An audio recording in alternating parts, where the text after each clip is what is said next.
오늘 말씀은 사울이 사무엘 선지자의 기름을 부음받고 왕이 된 이후에 사무엘 선지자가 사울 왕에게 이야기한 내용과 그 후에 전개되는 이야기입니다.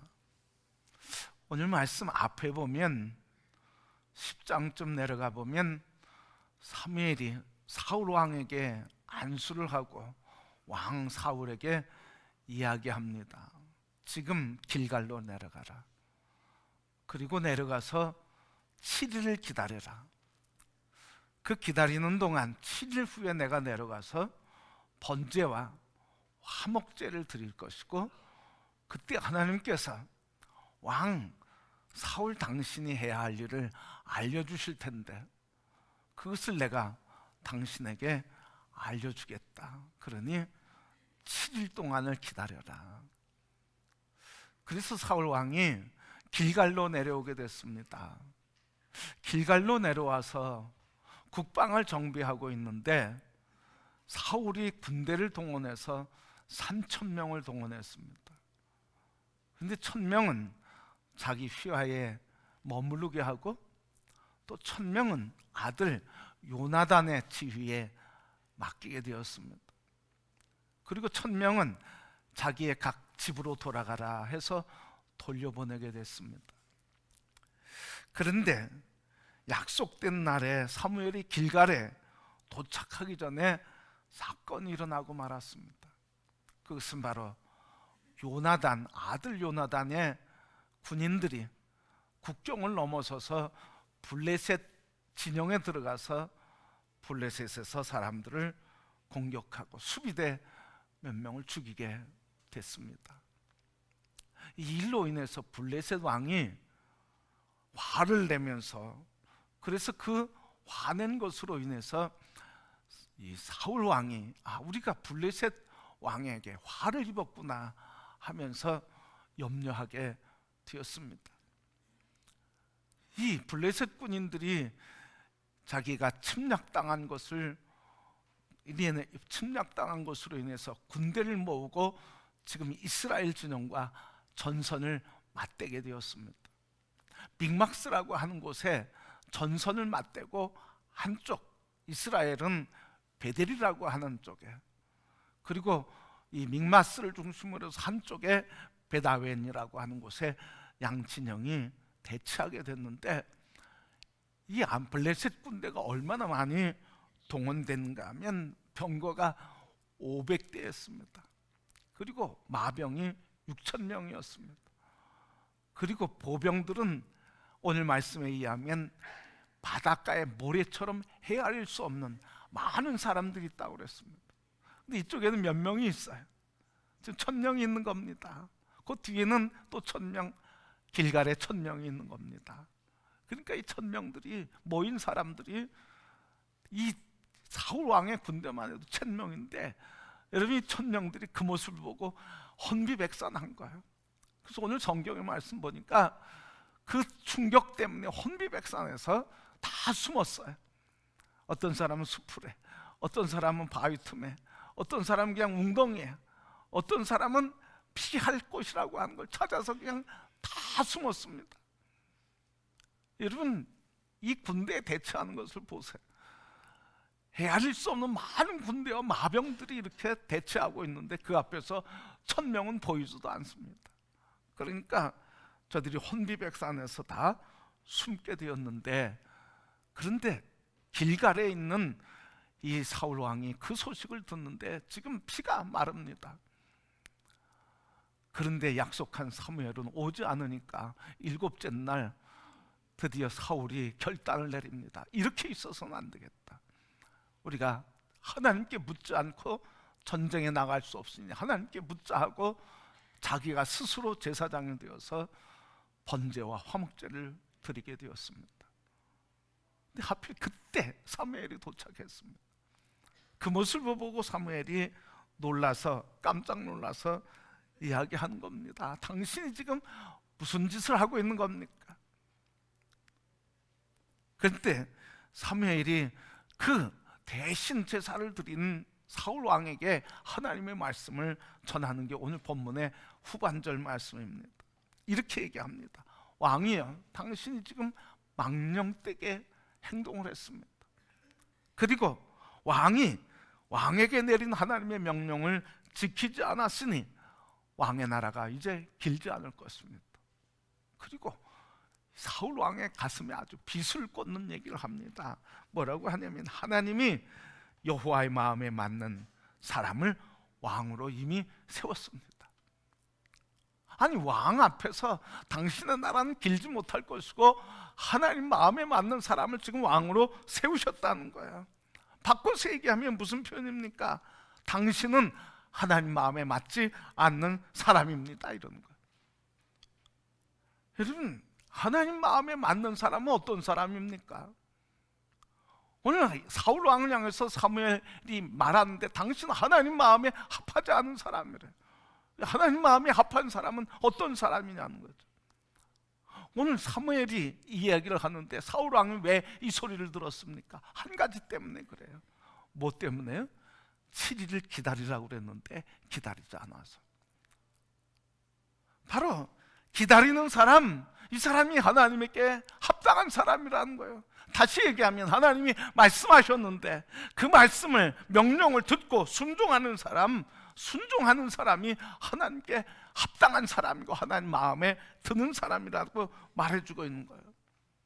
여러분, 사울왕 입장에서는 좀 억울할 수 있어요. 제가 사울왕 입장이라도 억울한 것 같아요. 제가 사울 입장이어도 그렇게 행동할 것 같아요. 이 왕은 어떤 책임이 있습니까? 국가를 보위할 책임이 있지 않습니까? 지금 블레셋이 공격해 오는데 싸워보지도 않고 무릎 꿇는 건 있을 수 없는 얘기 아닙니까? 그러니까 지더라도 군인은 나가서 싸우는 거고 자기가 죽더라도 싸우는 거 아닙니까? 그러니까 나라를 지키기 위해서, 국방을 지키기 위해서 지금 사울이 하나님께 제사 드리는 거 사무엘이 오지 않았지만 자기라도 드리고, 그리고 하나님께 묻고 하나님의 인도하심을 구하고 내가 죽더라도 나라를 지키겠다, 이게 사울의 마음 아니었습니까? 그러니까 사울 입장을 이해해요. 저 같아도 그렇게 할 것 같아요. 왜? 왕의 책임은 국가를 지키고 국가를 수호하는 거 아닙니까? 죽더라도 하는 거 아닙니까? 근데 사울 입장에서 분명히 할 얘기가 있습니다.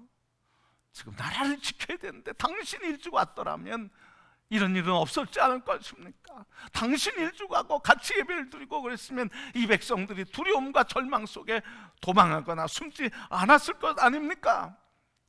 지금 백성들은 전쟁을 해야 되는데 두려움에 빠져 있고 숨어서 도망가는데 더 이상 기다릴 수가 없어서 내가 제사를 드리고 내가 싸우려고 준비하고 있었던 겁니다. 여러분, 잘하면 그렇게 충분히 얘기할 수 있지 않습니까? 그게 군인의 정신이고 그게 왕의 태도 아닙니까? 그런데 하나님께서는 사무엘을 통해서 그런 얘기는 일절하지 않으시는 거예요. 뭐라고 하시는 거예요?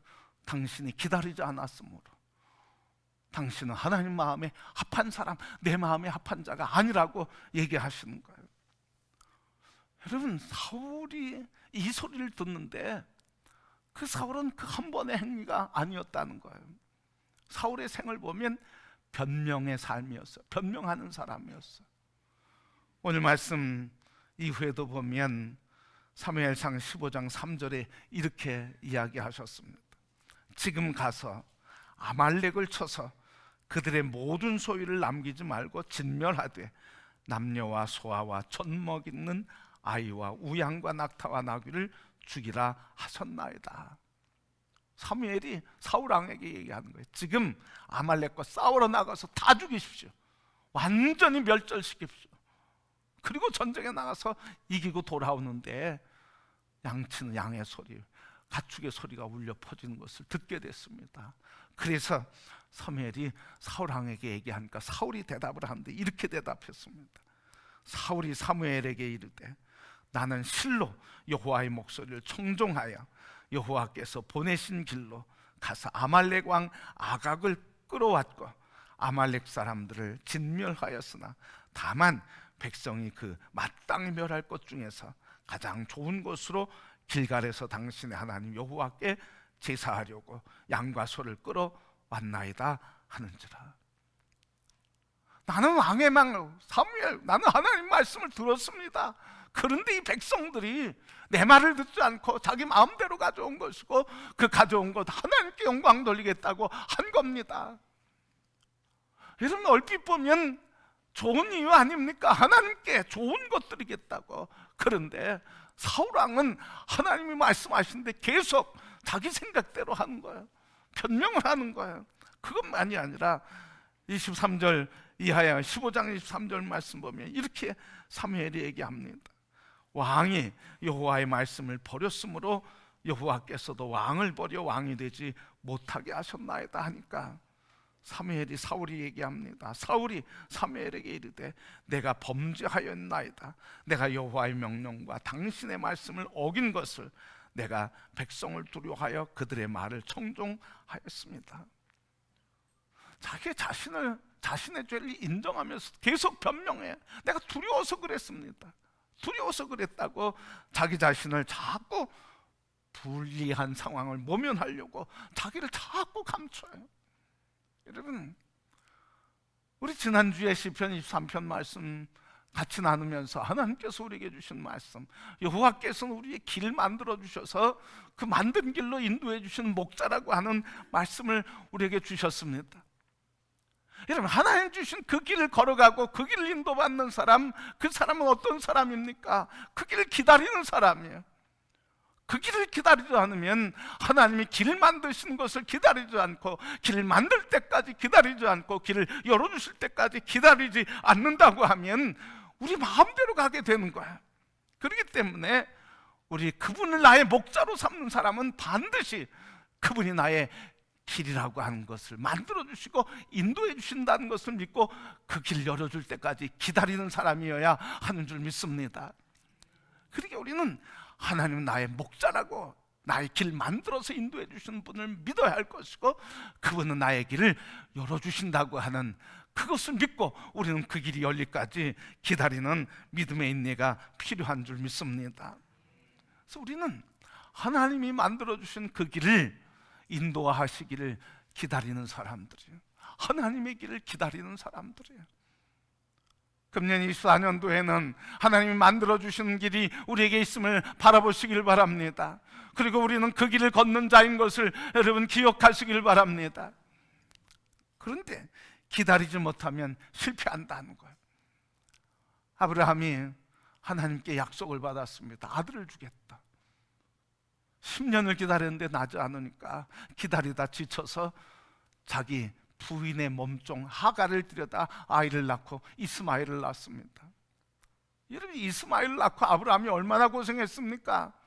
그 부부가 갈등이 얼마나 심했습니까? 그가 살아있는 동안은 갈등이었어요.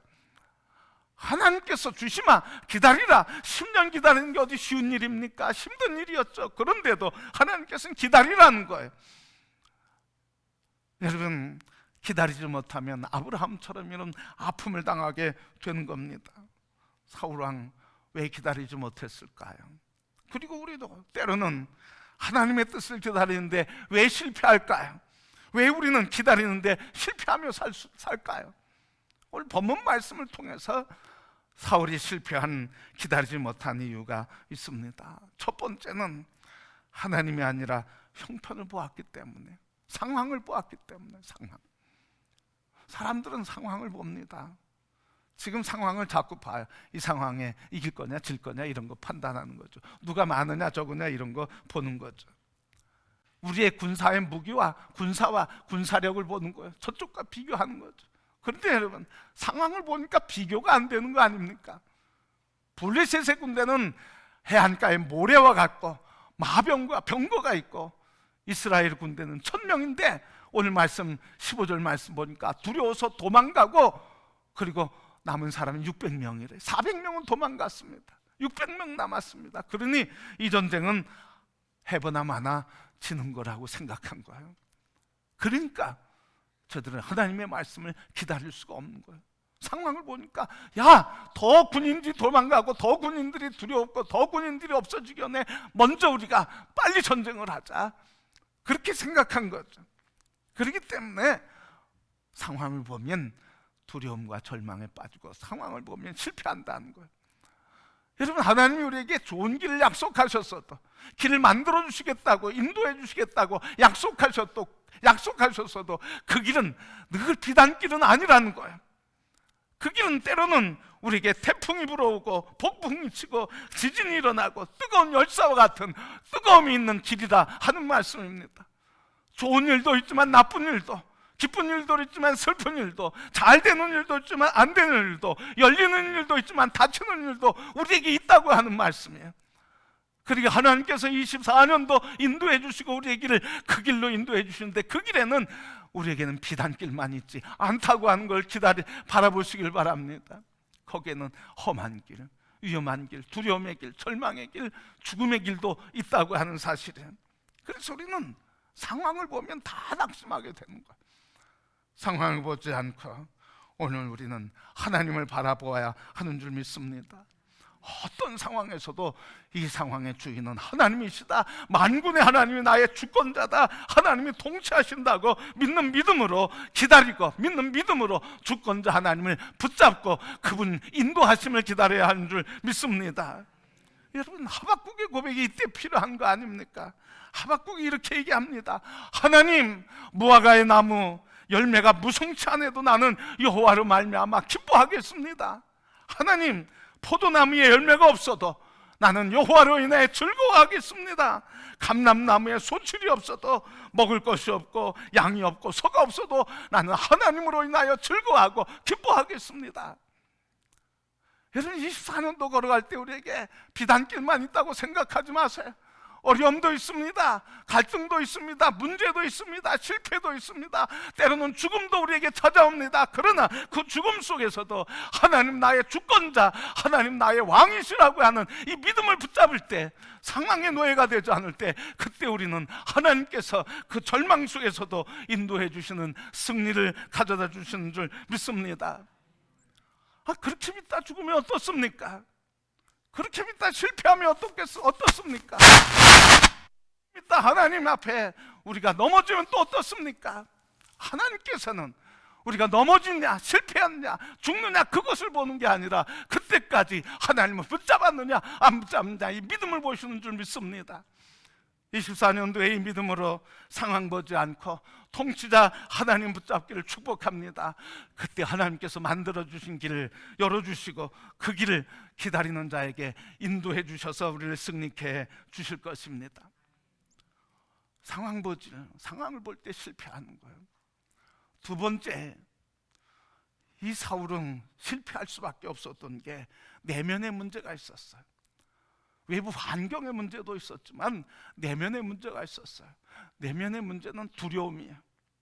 두려움에 빠졌습니다. 이 두려움에 붙잡혔기 때문에 실패하는 거예요. 자기를 지지하던 사람들이 다 떠납니다. 여러분, 정치하는 사람들이 가장 두려운 게 이런 거 아닙니까? 자기 지지자들이 다 떠나. 그래서 어떻게 해서든지 무슨 생쇼를 해서라도 지지자를 모으려고 그래. 그것만이 아니라 사람들이 내 편이 없는 것이 얼마나 고독스럽고 고통스럽습니까? 근데 내 편이 없는 것, 그러니까 두려움에 빠져. 이 두려움 때문에 절망하게 되고, 두려움 때문에 허튼 짓을 하게 됩니다. 실수하게 됩니다. 오늘 이 사울왕의 마음속에는 두려움이 있었던 것. 그런데 여러분, 하나님 뭐라고 하십니까? 이사야 41장 9절 10절 말씀에 이렇게 말씀하셨습니다. 내가 땅 끝에서부터 너를 붙들고 땅 모퉁이에서부터 너를 부르고 네게 이르기를 너는 나의 종이라. 내가 너를 택하고 싫어하여 버리지 아니하였노라. 두려워하지 말라. 내가 너와 함께함이라. 놀라지 말라. 나는 네 하나님이 됨이라. 내가 너를 굳세게 하리라. 참으로 너를 도와주리라. 참으로 나의 의로운 손으로 너를 붙들리라. 두려워하지 말아라. 놀라지 말아라. 내가 너를 싫다고 버리지 않는다. 그러면서 하나님 강조하시는데 두 번 강조합니다. 참으로 붙들어주리라. 참으로 오른손으로 너를 도와주리라 말씀하셔요. 그러게 성도 여러분, 두려움은 어떤 사람들에게는 절망이 되지만 그리스도인에게 두려움은 하나님을 찾고 구하는 믿음의 통로가 되는 줄 믿습니다. 그렇게 우리 오늘 24년도 살 때 우리에게 반드시 두려움이 있습니다. 두려움 없는 사람이 없습니다. 그러나 그리스도의 사람들은 이 두려움을 그리스도 예수를 구하는 축복의 통로요, 그리스도 예수를 만나는 은혜의 통로요, 전능하신 하나님을 만나는 귀한 축복이 되는 줄 믿습니다. 그렇게 두려움이 생길 때 그 두려움의 포로가 되지 말고 그 두려움 때문에 더 하나님을 구하고 돕는 자, 우리를 도우시는 그 하나님을 찾고 구하여 승리하는 한 해가 되기를 축복합니다. 예수님께서도 말씀하셨어요. 내가 너희와 영원히 함께하리라. 영원히 함께하리라. 임마누엘의 하나님이 우리와 함께하신 그 증표가 예수 그리스도요, 그분이 우리에게 영원히 함께하겠다 말씀하시며 지금도 우리를 성전 삼고 우리 안에 계시는데 그분이 바로 성령님이십니다. 이분이 내게 계심을 믿고 두려움에서 담대하게 하나님을 구하며 24년도에 그 하나님의 은혜를 기다리며 누리는 성도들이 되기를 축복합니다. 그것만이 아니라 두려움에 이 사울이 기다리지 못한 이유는 많이 있습니다. 그는 약속을 저버렸습니다. 그리고 변명에만 익숙한 삶이었습니다. 다 모든 걸 합치면 한마디로 얘기하면 하나님을 믿지 않는 거예요. 하나님을 믿는 나라의 왕이 하나님을 믿지 않는 거예요. 그러니까 믿음의 부재가 결국은 인내하지 못하고 기다리지 못하고 내적인 두려움에 빠지게 되고 자기 생각대로 마음대로 하게 되는 거예요. 금년은 우리가 하나님께서 내어주시는 길을 걸어가는 축복의 비결이 뭡니까? 그것은 기다리는 거예요. 믿음으로 기다리시는 성도가 되길 축복합니다. 지난주에 묵상하면서 날마다 솟는 샘물 가지고 우리 성도들 그것을 나누면서 묵상을 나누는데 그 주일날 묵상 내용 중에 이야기가 실렸습니다. 실린 내용은 이런 내용입니다. 수몬 키드의 기다림이라는 내용을 소개해 주었습니다. 달걀이 부화하는 과정에 대한 이야기입니다. 달걀은 부화를 통해 병아리가 된다. 부화한다는 것은 발육에 필요한 조건을 조성한다는 뜻이다. 그 조건이 무엇인지 궁금했다. 그때 퍼뜩 깨달았다. 어둠이었다. 모든 생물은 어둠 속에 부화한다. 비로소 나는 내가 처한 어둠이 거룩한 어둠임을 알았다. 나는 뭔가 새로운 것을 부화하고 있었다. 새 생명이 자라 출현할 때마다 그 과정에 어둠이 꼭 필요하다. 번데기 안에 애벌레이든 땅속의 씨앗이든 태내의 아이든 영혼 안에 참자하든 모두 어둠 속에서 기다리는 시간이었다. 수몬 키드라고 하는 사람이 쓴 내용을 책에 인용한 겁니다. 어둠이라고 하는 것, 인생의 여정에서 만나는 이 어둠이라는 것은 그냥 어둠이 아니라 생명을 창조하고 세일을 창조하시는 하나님의 시간이라고 그렇게 말씀하고 그렇게 고백하고 있어요. 우리 금년에 살아갈 때 어두운 일도 만날 것입니다. 그 시간은 바로 생명을 창조하는 하나님의 시간이고 그 시간을 기다리는 것이 하나님께서 우리에게 새 길을 열어주시는 기다림의 시간인 줄 믿습니다. 그러기에 인생의 어둠을 만나고 힘든 일 만나도 하나님이 말씀하시는 것이 들려주기까지 기다리는 성도가 되기를 축복합니다. 하나님이 선한 계획을 이루신다는 것을 믿고 기다리시길 바랍니다. 이 말씀을 묵상하면서 저는 이런 생각을 하게 됐어요. 우리가 하나님을 기다리는 건가? 그런데 가만히 생각하면 우리가 하나님을 기다리는 것이긴 하지만 진정으로 기다리는 것은 하나님이 우리를 기다리시는구나. 주님이 말씀하시기까지 우리를 기다리고 계시는구나. 주님이 말씀하시는 것을 기다리고 있는 우리를 기다리시는구나. 모든 성도 여러분, 이 시간 하나님이 우리에게 말씀하시고 길을 만들어서 열어주시는 것을 믿음으로 기다리시고 그런 기다리는 자를 찾으시고 기다리시는 주님의 기다림을 기억하시고 우리 모두 다 그리스도 안에서 주님의 기다리심 안에서 새 일을 지어 길을 열어주신 하나님의 은총을 기다리며 24년도 승리의 해가 하나님의 은혜를 누리는 복된 해가 되시기를 주님의 이름으로 축복합니다.